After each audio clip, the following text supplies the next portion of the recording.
Well, I'm going to continue exploring the Appalachian Trail for this channel. Most of what I've done so far has been north of the Delaware Water Gap and often in New England. And today finds me in western New Hampshire on the Appalachian Trail. Not in the White Mountains, but before you get to the White Mountains, between the Connecticut River crossing in Hanover, New Hampshire, and the start of the White Mountains. So where I am here is, I don't have the mile marker for the Appalachian Trail written down today, but we are between Smarts Mountain and Mount Cube. I'm going to be approaching it from a side road.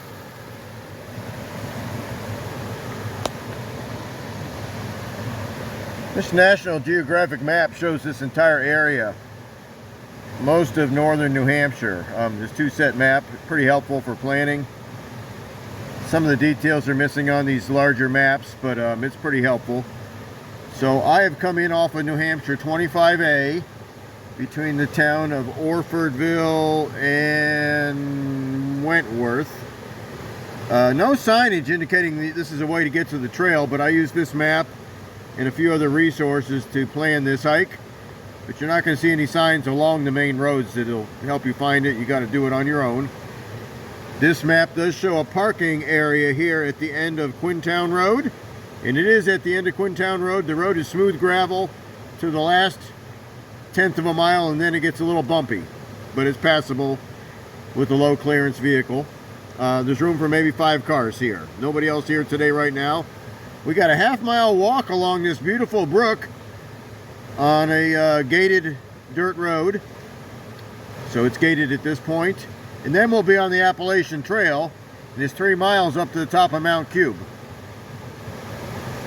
I picked this section of the trail to do today because of the amount of time I had available, and there's a lot of ledges and views along the way here. And I think there's enough little valleys for these streams. They're showing up as some streams that I can dip my hat in and cool off. It's nice right now. It's in the upper 50s, but the high for today was supposed to be mid to upper 80s on the mountain and low 90s in the valleys. So the air is really clear right now, so it may be getting hot today, but it doesn't look like it's going to be hazy or humid. So that should be fine. We'll walk up this access road and get on the white blazed Appalachian Trail in just a few minutes here, and we'll pick up from there. All right, well, the gated gravel road is easy walking uphill. You climb a few hundred feet. Took about 10 minutes to get up to the trail. Showed it as a half-mile distance, but you can walk pretty fast on this type of trail or road. So yes, you're not going to miss the crossing of the Appalachian Trail here. There's signs on both sides, so unless you're really not paying attention, you'll see these. This is southbound here towards Smarts Mountain, which I've never been up, but it's supposed to have a lookout tower with a good view.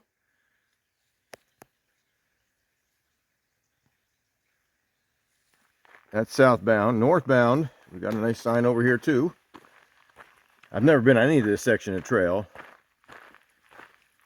so I just know from what I've seen on other YouTube videos and reading about it.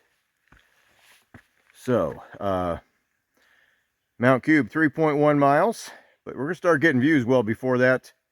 There's a lot of quartzite ledges on this mountain. Quartzite is a type of rock that resists erosion pretty well and often doesn't form deep soils. The soils don't develop well on quartzite, so it's thin soil, easily eroded, easily burned, and often mountains with quartzite have good views. So we'll look at that as it comes along, but we'll get started. And we've got about 7 hours to do this hike today, out and back. I think that should be enough time. Hopefully the footing isn't too difficult. It's not labeled as a difficult hike, but just moderate steepness. So we'll see how that turns out, and let's start walking up Mount Cube. All right, we've come 6 or 7 tenths of a mile northbound on the Appalachian Trail from the gravel road I used to access it. We've done almost half of the climb at this point. None of it was that difficult. No hands required so far. A few sloping ledges here. Nothing so steep you needed your hands. Yeah, I think we're going to get some views, so let's start looking around.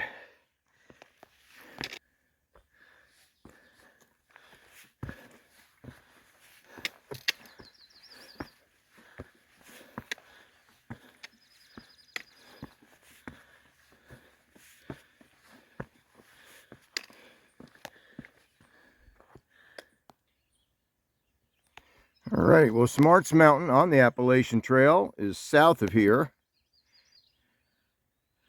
And you can see the lookout tower up there.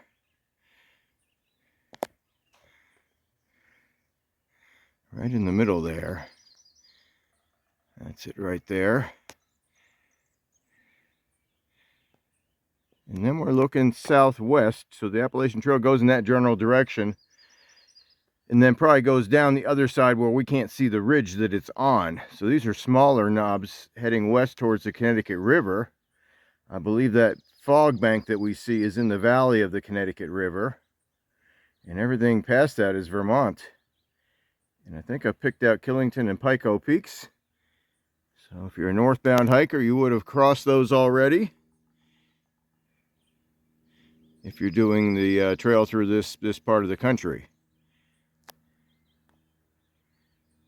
You got a fog bank right there, and then just past it, sticking straight up with a very sharp point, is Killington Peak. It's 4,200 feet. I don't think the trail goes right over the top, but near the top. Pico Peak is this little knob sticking up in the middle of the screen there. It's almost 4,000 feet. And the trail, again, I don't know if it goes right over the top, but it certainly goes near it. And then it makes its way down in some lower elevations between that area of Vermont and the Connecticut River. So I say lower elevations, under 3,000 feet mostly, and not quite as, there aren't as many natural views.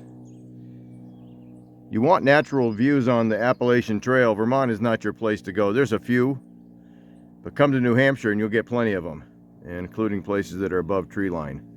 We should get some views looking the other direction as we go today. Let's see what comes along. Alrighty, we've come about 1.2 miles on the Appalachian Trail, 1.7 on this hike. And we do cross what's called the North Branch of Jacobs Brook, where I started the hike. It was the main branch of Jacobs Brook, and it did split in half somewhere along the way. Plenty of water. It's been, you know, pretty average rainfall this year. I don't know if this is ever a problem with running low on water, but it'd be a good place to fill up. And right down here, it's so full of tannin, I can't tell how deep it is, but I'm sure you could go in there and cool off at least, you know, knee deep, waist deep. If you need to refresh yourself along the trail. The trail crosses just above this ledge. I heard the falling water came down here to check out these falls. And I'm going to dunk my hat in and give myself a little refreshment on a day that's getting increasingly warm, but not humid. So still good hiking weather. And you can hear the trickle of this second stream crossing. It's not really a brook at this point, but just a little bit of a run or a draw. If we were in other parts of the country, that's what they would call them. But I'm not sure if that's the water source for the campsite and shelter up here, but we've about halfway done our section of the trail today, the trail miles at least. 1.6 to the summit of Mount Cube, and what's that say, 4.9 to 25A. I saw the trail where it crossed 25A. It said there was parking there. I didn't really notice any, but it may have been off where I wasn't looking. This looked like a more interesting approach, though. More lookouts, places to cool off, and about the same distance as coming in from 25A from the north. And there's also a trail that used to be the AT that comes in from the west. that I didn't consider today, but I could have. I just wanted to stick with the Appalachian Trail when possible. And so there's 3 ways up Mount Cube, and this is the one from the south. This is looking up from that stream crossing, and coming this way. Which way do I go? Do I go straight? Do I go left? Straight kind of goes into woods. Looks like a deer trail. This looks like rocks. Could have been natural. Probably were put there for the stream crossing. But do I see a blaze? No, folks. There aren't as many blazes in this part of the country on the AT. At least the parts I've done. So you're on your own. You have to sniff out the trail in places if you're using far out app. It might help you sniff it out a little better. I carry the paper map with me. Even though there's no cell signal here, I can still plot my course on Google Maps and on US Topo Maps pretty well, and that can help me sniff out the trail too. But if you're looking for blazes, they're here, but there aren't a lot of them. So you'll need to I guess be a little more self-reliant, because it's so well blazed in other parts of the country that it kind of gets it's very easy to follow. And here you have to look a little harder in places. Alrighty, well, we've done some climbing here. It's gotten a bit rockier. Nothing extraordinary or extreme, just boulders. Hopping over boulders, walking between them. And some bedrock here as well. Alrighty, so we are on the quartzite bedrock here now. It's white in places, like right there. Kind of a light brown and tan in other places. And views, let's see here. You can see a little bit more from this ledge. We're a little higher up.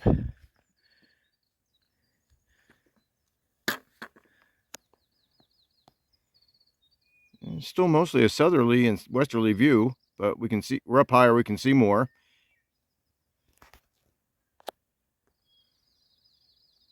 Ski trails. The Appalachian Trail south from here goes right near that Dartmouth skiway. Ski bowl, something like that, run by Dartmouth College. And by itself, I'm pretty certain that is Mount Escutney, which isn't much higher than where we're going to be today, but it sticks up by itself from much lower elevation. I did a natural history hike for this channel and my other channel on it last year called Barking Up Mount Escutney. I did a lot of geology and tree ID on the way up, but also recorded the views and one of the longest covered bridges in the world at the bottom of the mountain. So that video is still on this channel. It's fairly long, but educational. We looked at how the forest changes as you go up in elevation in these mountains. We also looked at the geology of that mountain, why it's so much higher than the surrounding ones. Did a little of my snack cake geology to explain that. Alrighty, well, the summit ridge, we're not on top yet, but we're on the summit ridge of Mount Cube. Boy, a lot of spruce up here, mostly red spruce. And look at these lichens. You got the ones on the left that are more round at the top, and then a different variety that looks more like a column. Maybe it's moss that's dried out, because we got some moss here too. I think it's a lichen though. There's some more of that lichen over here.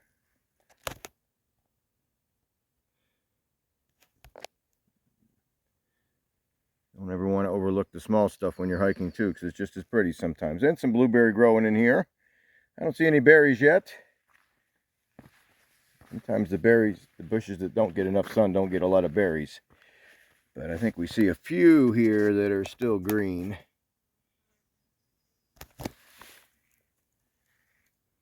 Actually, nope, doesn't look like there's any right here, but I bet you on the summit there will be. This is a little shady for blueberries to prosper.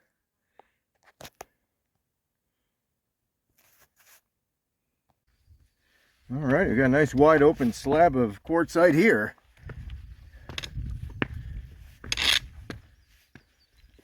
And they have put rock herons in these more open areas to help you find the trail. There's one right there. I'm going to climb up here for the better view, and then we'll continue on. Well, actually, this slab I just climbed up, just shortcut a little bit of the trail. The trail came right around the back of it. There's a blaze right there. One thing about walking on quartzite, it can be very smooth, and when wet, slippery. So knowing this mountain is mostly quartzite, some of the places where the water is seeping out are especially slippery today, but most of it's dry. And yes, same view we've had. Can't see too much more than I already saw, but it's beautiful. And you know what? I hope I can get to the view looking north before the haze gets here, because it's building in from the south. You can see the clouds coming in from the south, and that's the really hot air and humidity to go with it. So we'll be glad we started early in the morning, and hopefully the view looking the other way, if there is one, will still be there when we get to the top.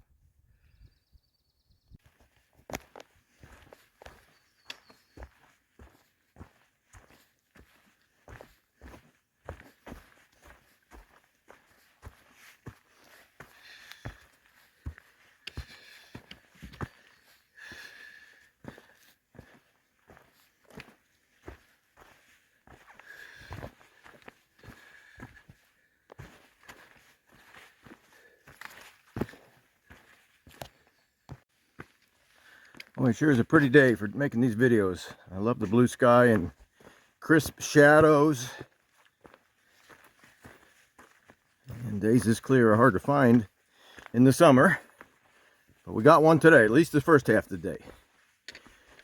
And the ledges of the summit are coming into view. Probably still another half a mile. Let me take a quick look here. I think they're way back there. Up there is the summit. We'll be up there shortly. Now this shrub is abuzz with butterflies and bees and flies, and I'm walking underneath it. I'm wondering what all the buzz is about, and that's what it is. I don't think it's a viburnum, even though it has flowers resembling a viburnum. I'm not sure about these leaves. It could be a holly, a mountain holly. We'll have to probably leave it unsolved. I'm not going to try to use plant.net up here. There's not much service. So, but boy, really a buzz with activity here.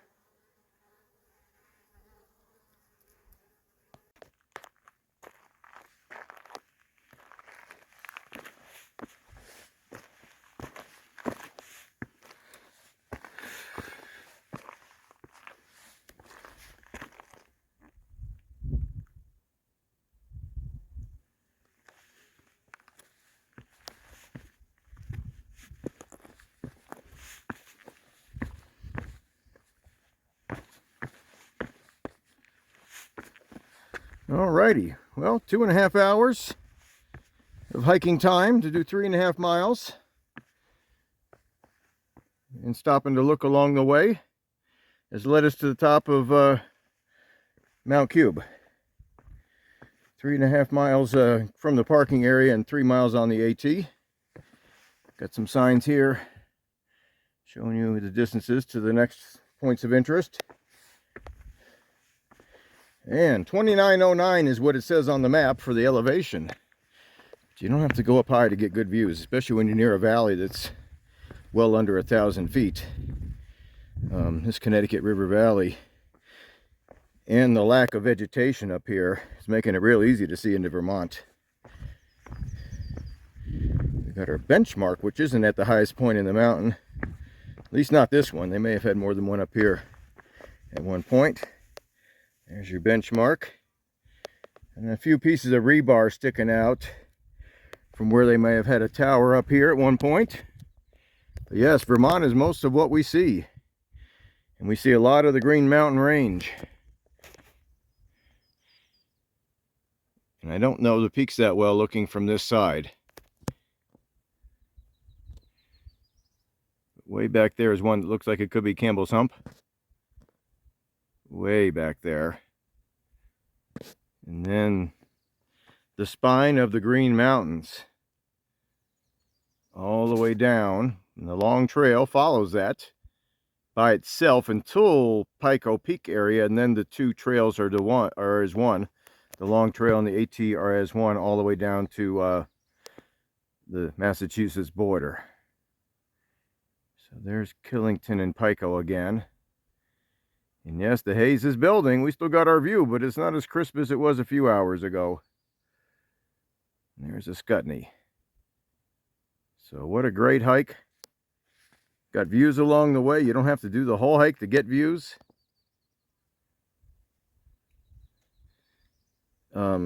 Plenty of shade underneath those spruce trees. So it's only hot up here, and it's really not that hot. It's not much breeze right now, but it's moderate up here. And just a lot of contrast. Just a beautiful place. The white rocks and the green trees and the blue sky. So that's what we have on the AT. A 3-mile piece of the AT for a day hike in western New Hampshire. I'll keep nibbling away at pieces of the AT when I'm near them. Try to find ones that are interesting and ones you can do as a day hike. There's our final view looking southeast. I don't know the mountains that way, but there's several larger mountains in central New Hampshire. I think Mount Kearsarge or something like that. And of course Monadnock, I don't know if it's visible from here. There may be other stuff in the way. But it could be down that way. I just have to get out the compass to figure that out for sure. So that'll be it for this hike. We're gonna just turn around and go back the way we came and try to get some more adventures in later this summer.